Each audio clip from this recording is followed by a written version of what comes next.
research projects 2013, outlook for 2014. My name is Kevin Gallant. Objectives today to talk about CBF mobile projects including Lidar maintenance, Kinect 3D analyzer, smart Rink, and drone. Thanks to NRC IRAP and DTAP for their support. And you can go see my portfolio at gadgetmda.com. It's kind of the internet trade name. So why am I going to talk about CBF? One of the benefits of the research this year allowed me to look at ways to promote, communicate research to subcontractors, students, staff, and any funding parties. And what I learned is that in order to showcase a mobile device, you need three things. You need a cinematic, or it's basically a screen capture the experience and show what we're trying to do, the progress of what we're doing, and the final reports of what we're doing. And one thing that's great about our projects, they're all based on augmented reality, which comes from many years of experience. I started out teaching as a virtual reality instructor, and so now we can display it in front of the classroom as a virtual experience. And ultimately, we want to bring it in the field, to bring the classroom outdoors.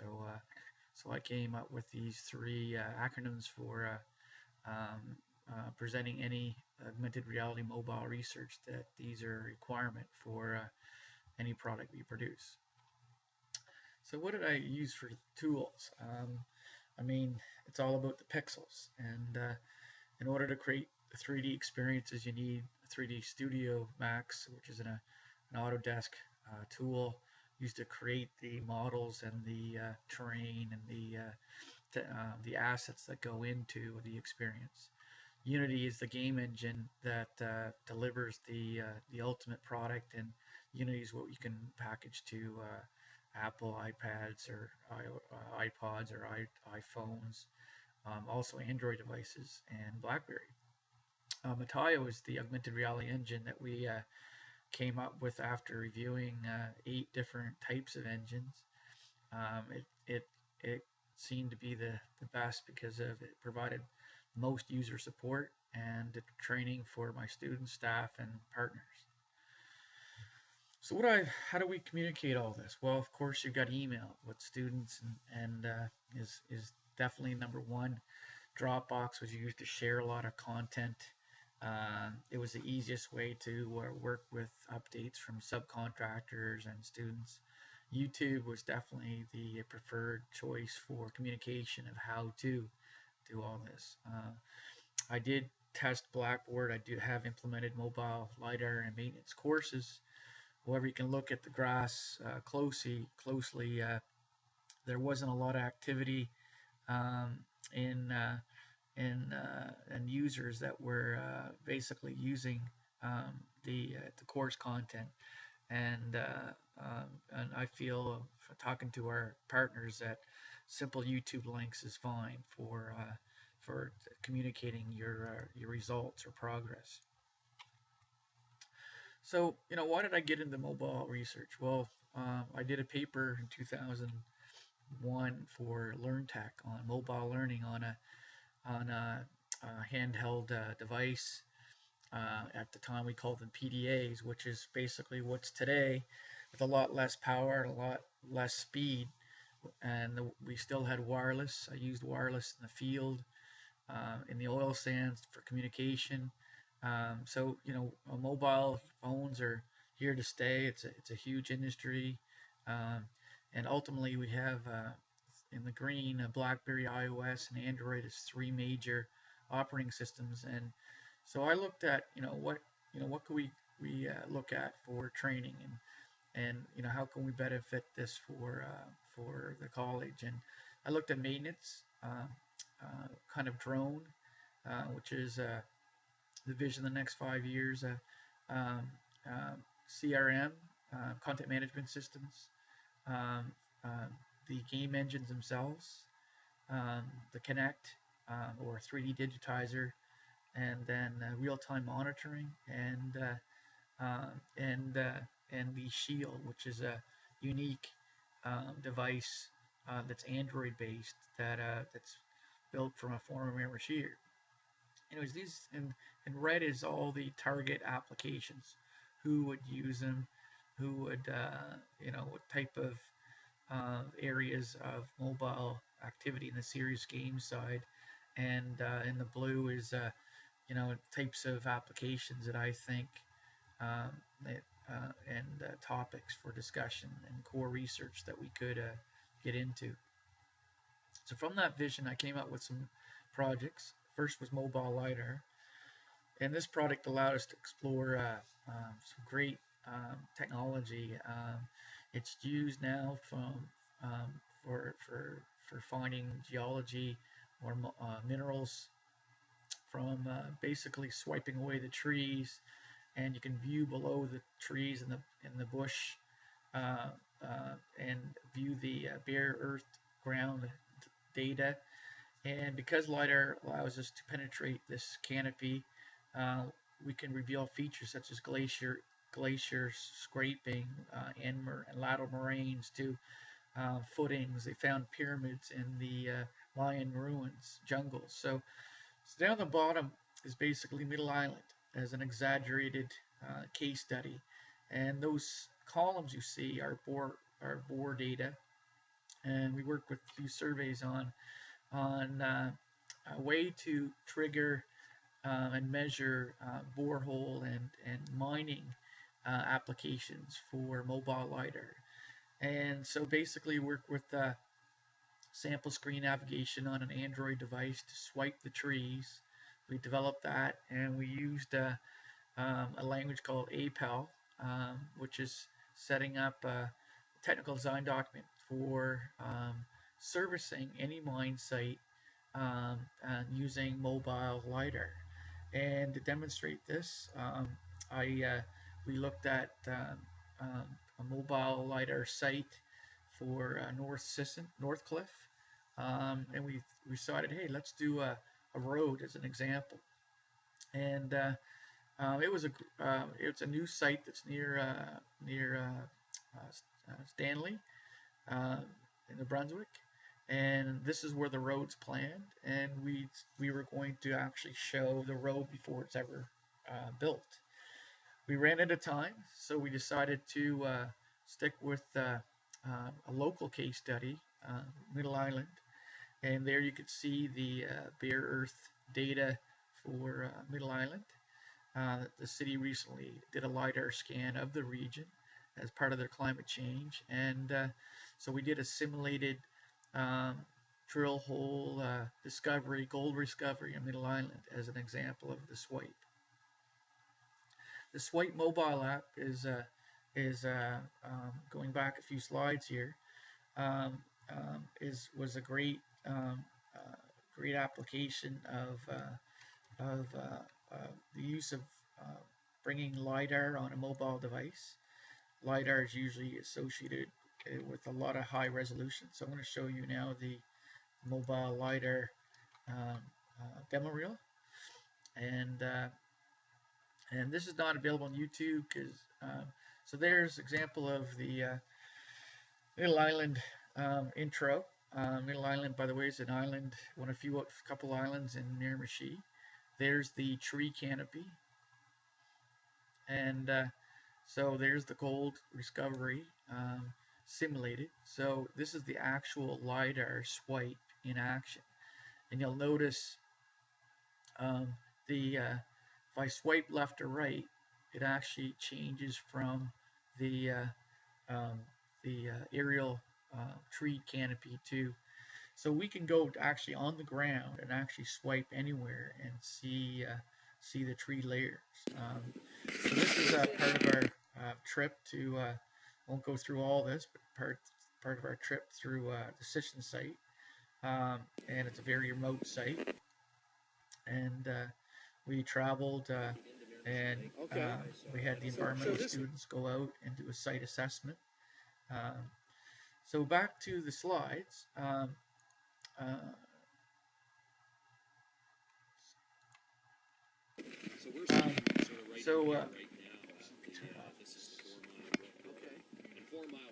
Video.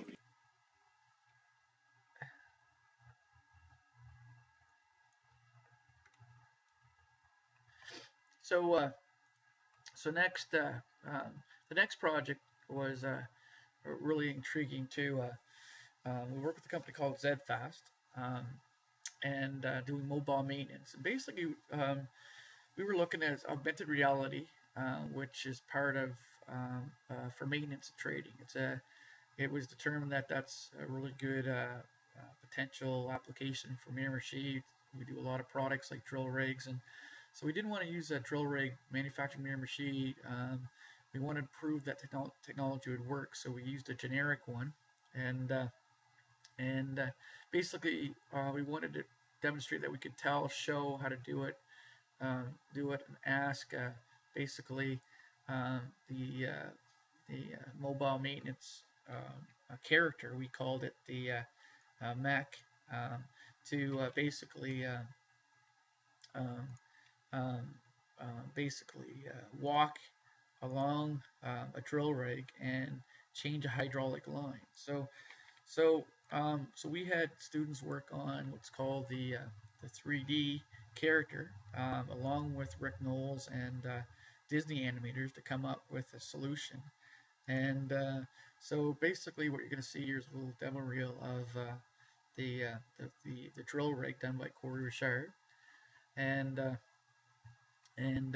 this here is part of the experience. And but this is the drill rig itself, and there's the character, the virtual trainer, and the skin of the character. And it's a pretty complex character that we can use for other projects. I put ZFast, we put ZFast on the logo.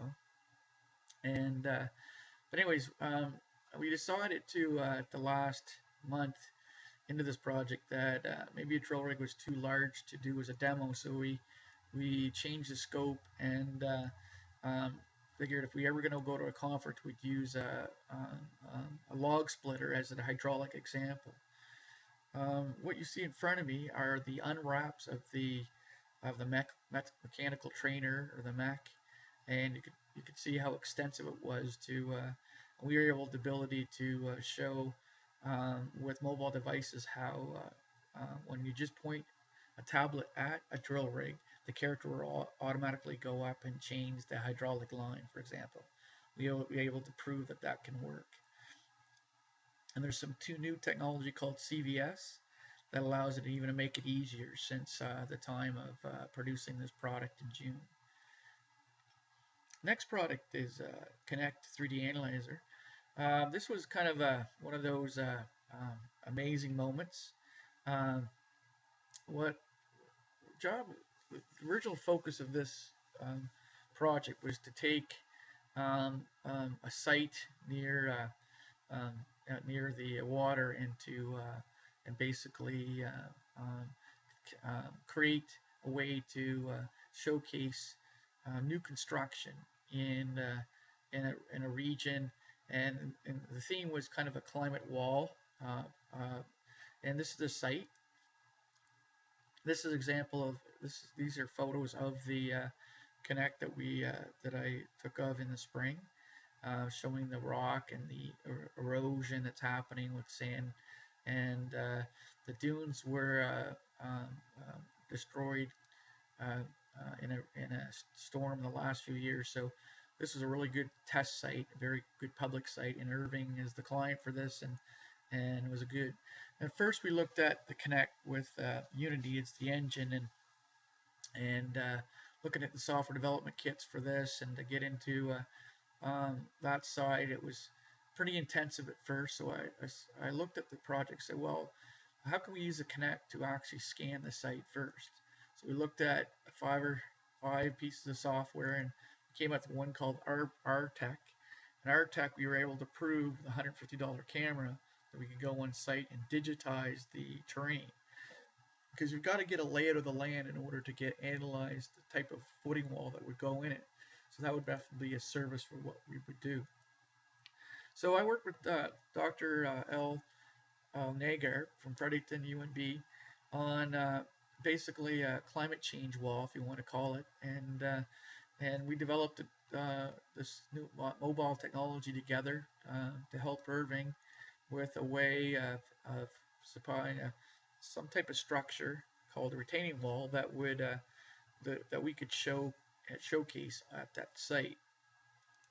So from the Kinect, I went through a lot of being a civil engineer. I went through calculations of a retaining wall, and so it's a practical uh, field application, and so we are using virtual reality or augmented reality to teach students how to use augmented reality to place this retaining wall in the field. So in order to do that, we had to let's go to that. Oops, go to the next slide. We went out in the field. We took 3D Kinect and so what we came up with was a mobile app that actually designs the wall parametrically, and I'll just show you the link for this.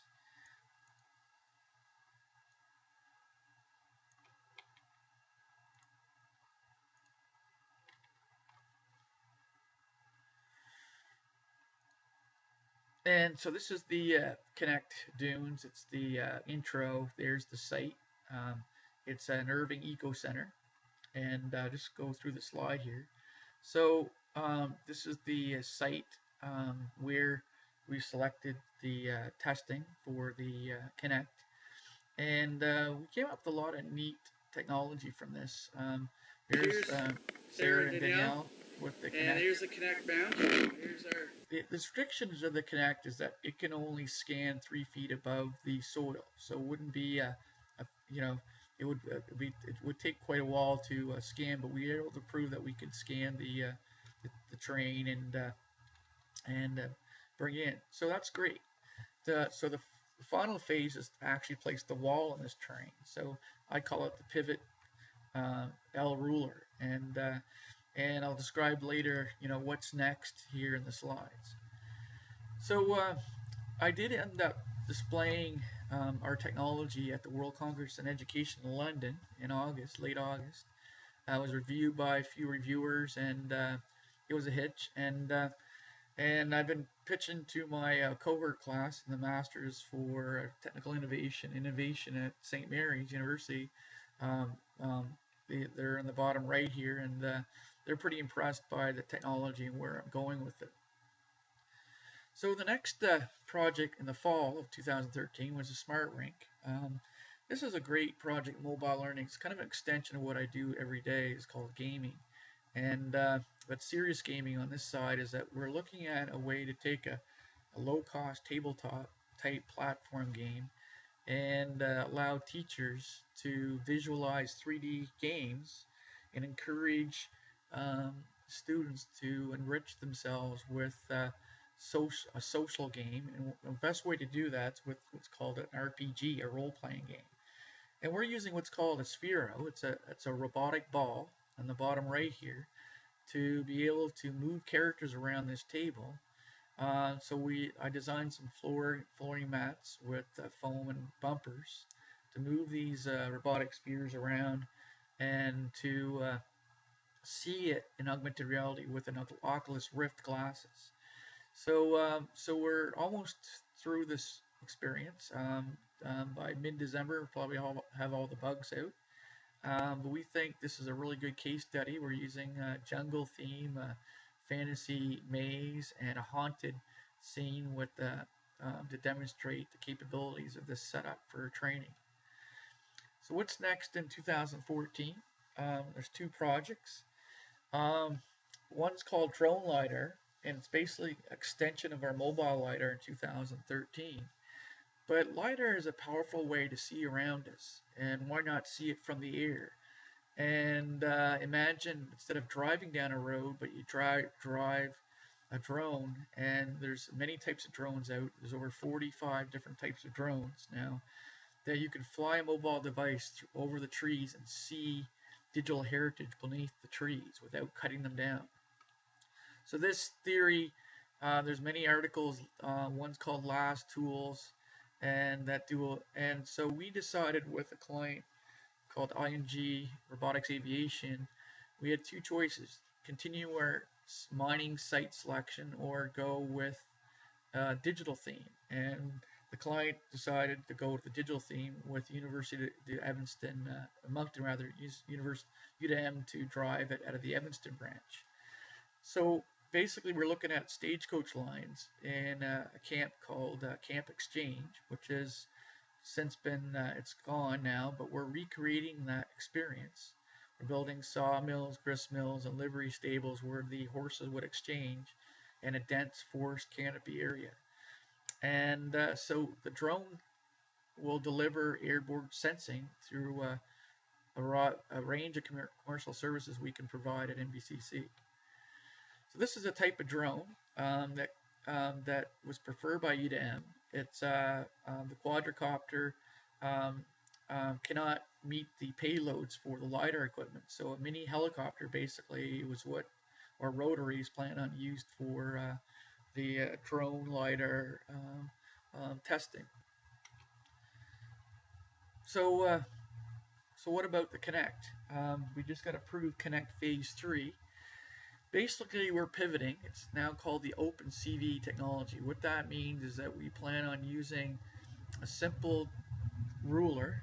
Instead of a survey rod as a ruler, it's an L-shaped ruler. And basically, it's a visual and point flip measuring device that allows us to place that retaining wall anywhere on the Bucktooth Dunes. When you're dealing with any construction project, they demand high quality visual techniques. Why just rely on a 2D drawing? So we plan on using this L-shaped device. Think of putting this in front of your house where you want to place a new deck or driveway. If you push it down and then place it there, you can walk around it with a mobile device. Well, I'm working with a contractor, HUGHES, to help adapt this for architectural construction engineering, ACE. We're using the retaining wall in the dunes as an example, and this will be done in April 2014. So thank you for viewing my technology of 2013 and where I'm going 2014. You can reach me at gallantcanada@gmail.com. Thank you.